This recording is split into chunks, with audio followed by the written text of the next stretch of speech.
Thank you for taking part of the Nepali Oral History Project Beyond the Gurkhas. So Lex Limbu, can you please tell us something about what is the Lex Limbu? Who is Lex Limbu? Well, my name is Lex Limbu. I'm 23 years old. I live just outside of London, but I'm originally from Nepal. That was where I was born, but ever since the age of 2, I've been moving around.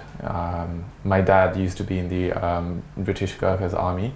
So at the age of 2, we left Dharan, where I was born, and so I spent much of my younger childhood years in Brunei, and then later on moved to the UK, where I really grew up and I learned a lot about things and stuff. And now I blog in my spare time, and I'm about to study masters. You were talking about the Brunei. Many people, the childhood fond of memories about the Brunei. I have read somewhere regarding your fond of memories. Mm-hmm. Could you please tell us something, your childhood, your memories, even grandparents? So obviously I was born in Nepal and I left at the age of 2, and so those are memories that I really cannot really remember. So I'd always say that even though I'm from Nepal, but I've spent most of my life living outside of the country, so I really had no idea regarding what Nepal was like, and had no connections with my grandparents. It was only during my years, or during the times that we would go back to Nepal to spend like a few months in between like my dad's work, that I actually got to see the country and see how different it is to the life that we were living outside of Nepal. So the first time I met my grandparents was back in 1996, and that was when we went all the way to the village in Taplizung. It was a different experience for me. It was new, and for us, me and my 2 sisters, elder sisters, it was like really fun because we were going to a village. We were seeing like all these wildlife that was all around us, because that's the way of life there. And for us, it's new and fun. But I guess for our parents, it was like a reminder of the past that they had left behind, because in Brunei it was completely different, and in comparison to what they were doing now at that present, their life was it had got an upgrade, but for us being young, it felt new, and it felt like suddenly us children fit in with being in Nepal, because everyone was speaking the same language, we looked the same, and a lot of things was the same, because even though we grew up outside of Nepal, a lot of the characteristics, tradition, culture is something that we took over to Brunei or the UK, wherever. So that's why it was really easy to fit back into being in Nepal during the few months that we were there. And Brunei, living and growing up in Brunei was amazing, because it's a hot country, and being young, you get to play lots outside, and the food was really nice too. So yeah. So I believe that you recently back from Nepal, and one of our objectives for doing this Beyond the Gurkhas, mm-hmm. bridging gap between 2 generations as well. How did you see the difference, present Nepal and then living in the UK's youth? There's a huge difference, but the best thing about going back to Nepal or seeing Nepal right now is the progress that it's making to actually fit in with this global world right now. And with internet and modern communication, everything is becoming more connected. It's like the world is definitely becoming more flat, and so that gives so much hope to a lot of Nepalese youngsters or the Nepali diaspora community who are outside, that if they do want to go back to Nepal and pursue something, create something, or seize an opportunity, it's the best time right now, because everything's becoming more flat, and it's much more easier for us to go back and do something, because you'll find that there are a lot of people who are in the similar position and who are going back to trace their roots, figure something out, and find out who they are in terms of their identity, motherland. Because when you grow up, or when you even spend those those years of your life where you're trying to figure out who you are, you kind of get lost and confused between, like, you know, are you this Nepali person, or are you this British person? Which language do you feel more comfortable speaking in? Whether you like eating rice and lentils, or whether you prefer chips and burger and pizzas. And I found the whole going back process really interesting, because since I didn't have a lot of experience of growing up and living and working in Nepal, that was something very new to me. And I guess, like, because you know, coming from a British Army background, even in the UK, I've studied in 9 different schools. So, you know, we were constantly moving from one place to the other. So after living in London for about 3-4 years, I just felt like, you know, I needed to move. I need a new challenge. I want to have this new base again, where I make new friends, a new place and everything. So I thought the perfect thing would be to go back to Nepal. And since I was studying human geography at Queen Mary, Nepal would be the perfect place for me to see the global south from a different perspective, from everything that I've acquired from university, and see, like, where I could go with that and figure out if there was an opportunity for me, or if I could create an opportunity for myself. But along the lines of that, I realized that, you know, I always felt like when I was living in the UK that I miss home, and maybe home is Nepal. But then when I was in Nepal, I realized that I miss home and home is in London. So I'm really, like, confused regarding, like, where I fit in more, because now I feel like maybe I fit in both places, and that's fine.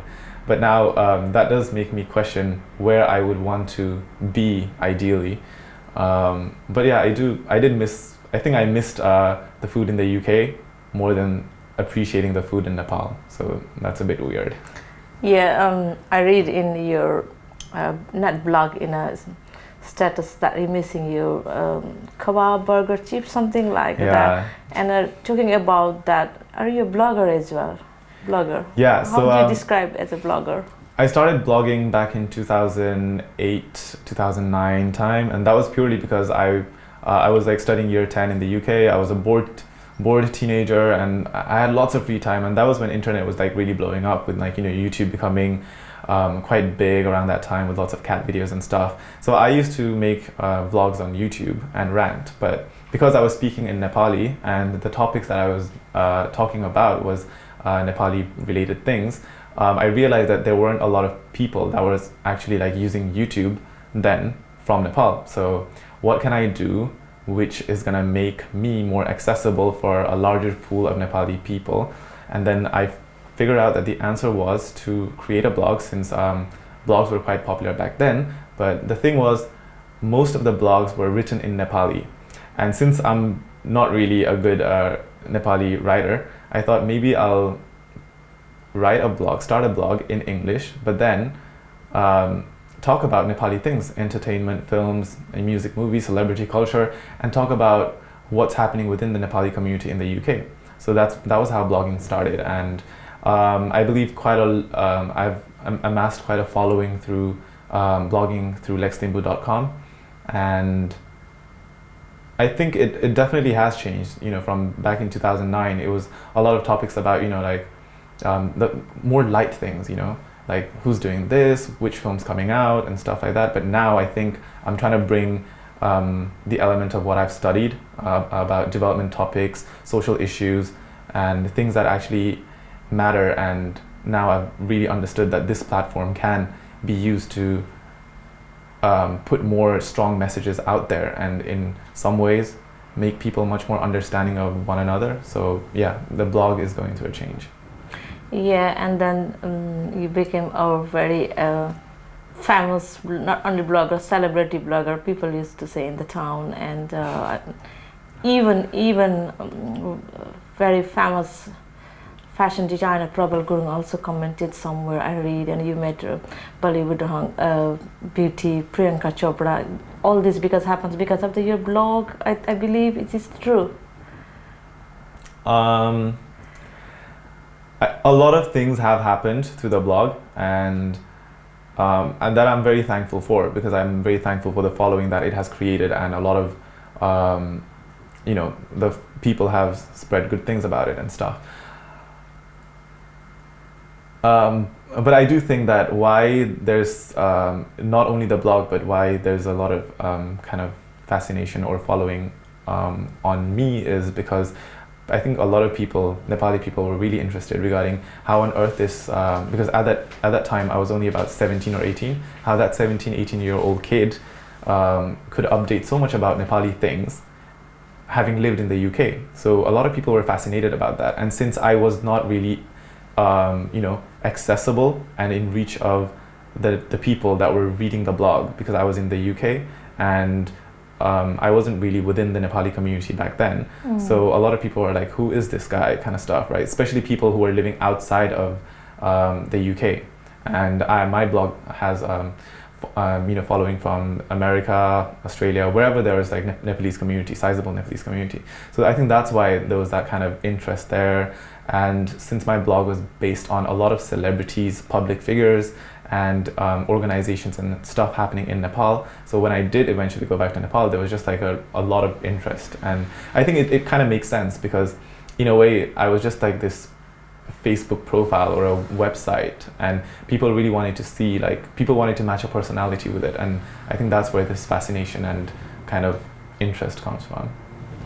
And then recently, I think from this 2 or 3 years, you started doing you've been doing for philanthropist work for a long time, and I'm quite interested to know about Tracing Nepal. What's that Tracing Nepal all about? So going back to the start, so back in 2008, just as I finished my GCSEs in the UK, this was before blogging, YouTubing, or anything.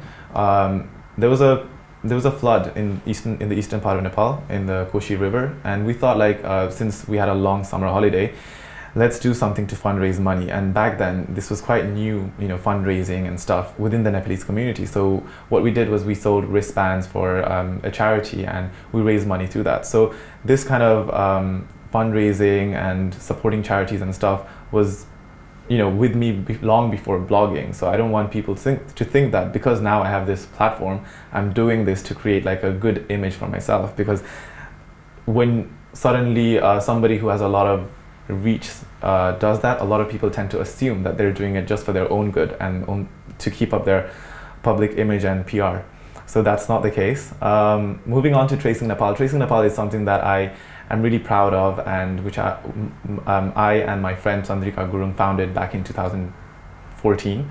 The idea came about back in 2012, and it was basically what Tracing Nepal basically does is it's a unique travel experience which gathers young people who have been living outside of Nepal. It gathers them and takes them on this experience in Nepal, where they get to like mix with local culture, live in a village, and take part in the community school, agriculture and stuff, and then also go and do really fun things like, going out in Kathmandu, visiting a national park, or going to doing bungee jumping and stuff.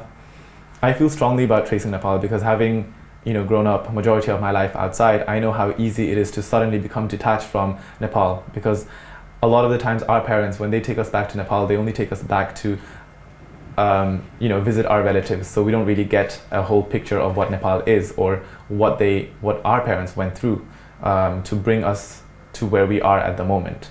So for Tracing Nepal, the whole idea is for these youngsters, young Nepalese adults, to reconnect with Nepal and experience Nepal like never before. Maybe their parents would not have taken them to a random village up in the east and have them spend several days without shower, without basic facilities, lights. And the whole idea is that they challenge themselves, they understand Nepal, local Nepali people more, and there's a skill exchange, and hopefully in some ways they think about what they're doing in their real life, in their life back wherever they live, and contribute some ways to Nepal. That could be directly or indirectly. That's the whole idea. It's a movement. It's a movement, really. Did you ever encounter any difficulties while processing these things? You are taking a huge responsibility, in fact. Just Tracing Nepal or the blog in general? No, I'm talking about Tracing Nepal. I think the challenging part was,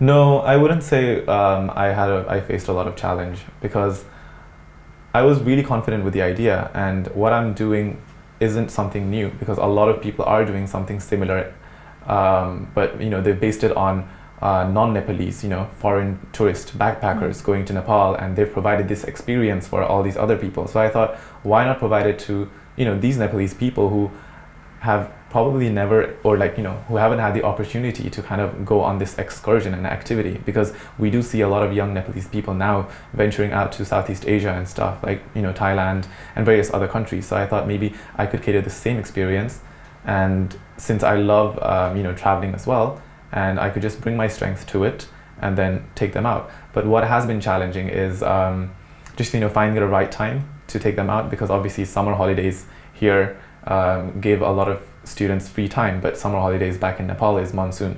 So I think those are my natural challenges. But other than that, it's been a smooth ride so far. But I do worry a lot, because technically taking 18, 19-year-olds out to Nepal and then unleashing them is very, very scary, because a lot of 18, 19-year-olds who grow up, especially within the UK Nepalese community, I feel have been treated like a child by their parents. Because once, like when I went to Nepal and when I was with them, I felt like they just kind of went like all out, and it was very difficult to bring them under control. But I guess that's normal 18, 19-year-olds anyway.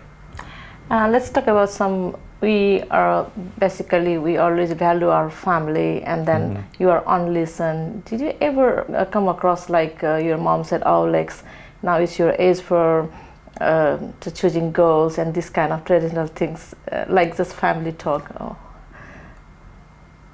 I would say I've had it really easy, because I've got two elder sisters, and the oldest one she's 28, and the other sister, my middle sister, she's 26, and they were always they're not afraid to speak their mind, and they've always believed that everyone is equal in the house. So whenever sometimes when there would be like instances where my mom would be like, or when my dad would be like, "Oh, don't do that, just leave it for your sister to do," and stuff, my sister would always be like, "No, you have to do that too, like why doesn't he have to do it," and stuff. So it's like my sisters have always been like very vocal about it. So in that sense, it's like I haven't had any pressure, because the pressure should start with the eldest, right? So but then since they haven't had any pressure too, so there's been no pressure in that sense. So I think my parents have been very open-minded and kind of left it to our own approach to various things.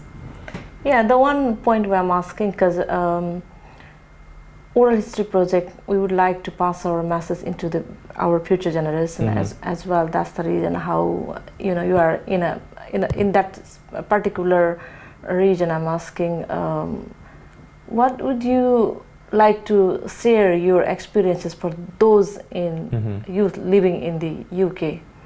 What other things, like you already mentioned blog, and then you're Tracing Nepal. How we can bridge the gap between our generations? What do you think about that?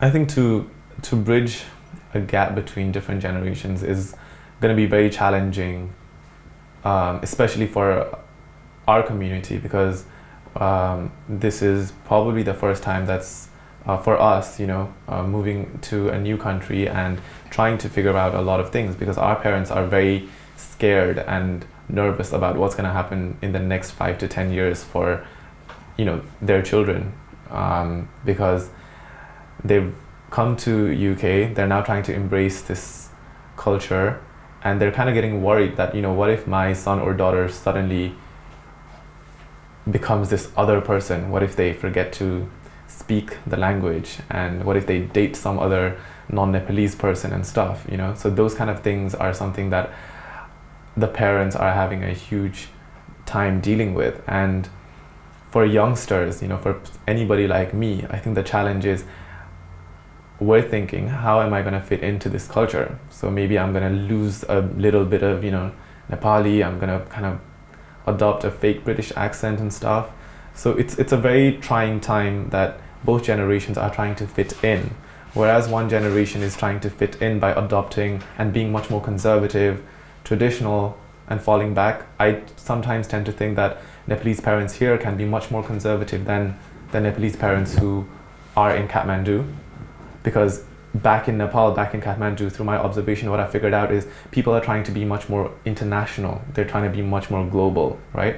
So by being global, they're adopting, it's okay, maybe our sons and daughters can have girlfriend, boyfriends. Maybe the girlfriend or the boyfriend can come home and, have dinner with us and stuff. Whereas that kind of culture is still very much like, no, we're not going to go there within the Nepalese community in the UK. So it's really interesting how people and how human behaviors are shaping up to where we are and where we want to be. I think a communication between those generations is a huge thing, and through communication is how we can bring it together. The relationship between anyone, and from like a mother-daughter, mother-son, father-son relationship. And sometimes we lack in communication between within the family. I would put it down to because a lot of the Nepalese community consist of Gurkha families, and since our fathers were always based somewhere else, if we were living in Brunei, then a lot of the children would be studying back in the UK or certain parts of India, and only the parents would be in Hong Kong, Brunei, or the UK. So there's a lot of there isn't that kind of atmosphere where parents and children feel that they can just easily talk to each other about certain problems. It could be problems about education, problems about work.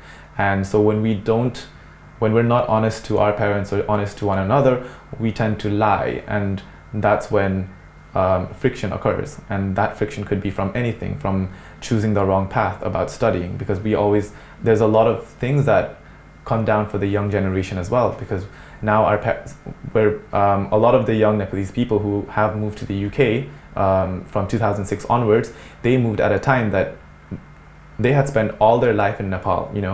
They learned the Nepali way of doing things and stuff, and suddenly to move to the UK and be expected to continue studying, do well, pick up a traditional subject like science, maths, English, and maybe pursue becoming a doctor or an engineer, it just didn't go down well, because studying in the UK and just being in the UK is a different environment. You have to be so social, and you have to really put yourself out there. And I think a lot of young people weren't able to do that, and a lot of parents didn't understand what it would take a young child to do exactly that, because maybe where our parents, especially our fathers, and how they progressed on in their profession was very different to how you progress on in a profession or in a life that is not that doesn't have a structure that a military career does, if you get what I mean. So I think that's where things kind of, especially I know that a few years ago, and a lot of people back in Nepal tend to have this idea about Nepalese youngsters who live in the UK, because they know that a lot of people come from Gurkha backgrounds, and I wouldn't like to generalize and say that everyone thinks that, but a certain minority do think that people have it very easy, youngsters have it very easy, and but they don't understand there's been a huge gap, and it's going to take time, and this is the moment that it's going to be the most challenging. But how we deal and how we move on and progress on is definitely going to shape up and hopefully make a lot of things easier for the future generation of Nepalese young adults, young children. So that means you think after, let's say, 10 years later, you'll see the more progressive Nepalese youth here, unlike our fathers.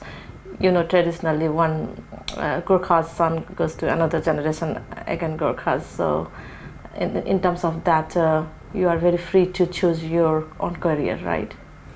Yeah, I agree. I definitely agree that after 10-15 years, there are going to be a lot more Nepalese young people doing different things, choosing non-traditional paths, paving a new way for themselves.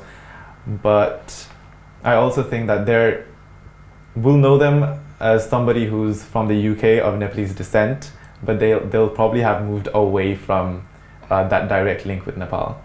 So I think that is where we are going to, because we're always moving forward, right? And right now, forward is moving away from Nepal. So we'll always, maybe like 10, 15 years down the line, we'll have some amazing people who are working in IT, in fashion and stuff, but we'll know that person as or something Ram Rai, a British of Nepalese descent. That's where we'll be going to. And so the whole idea is to, something like Tracing Nepal and stuff, it's to maintain that link, and there's a backward forward always. That's very great, because you are started your blog at as 16, and then you are now 23, and you've done lots of massive work, like from philanthropist to this. But did you ever think about do the one very good grand motivational seminar to inspire other youth in the UK? Yes, I have thought about it, but why I haven't done it is because when we go to a motivational talk or a seminar, we always want that person to be someone who's so established, someone who's so far above and not quite in the reach. And I'm not there yet, I'm just at the very bottom of my journey. And while I think that it's really good to meet and interact with people who are along and progressing on through their journey, I don't quite think that a lot of people would be interested right now. So, but through my medium as a blogger, through my writing, and through these very informal vlogs, I do share what I feel, and hopefully that even impacts or kind of makes even one person think. But there are ideas to bring other people who I find inspiring, who I find they give me they make me realize that there are opportunities where a lot of people would think that there aren't, right? So I would want to bring those kind of inspiring figures and do something, create a platform where other young people, not just Nepalese, anyone can see and get inspired from that. Who is your inspiring figure at this moment, you think, in your head? Inspiring figure? I think everyone is inspiring in their own ways. For me, what's inspiring is inspiring action. So even if it's somebody who's been down a really rough path, and where he or she thought they would never do something, but then after a few years, if they're even studying right now, or even just working or doing something, that's pretty inspiring, because that person believed that they could change, or they could make a start, and they did. So that's inspiring. Thank you for taking part of the Nepali Oral History Project Beyond the Gurkhas. Would you like to say something, and you have anything to say anymore?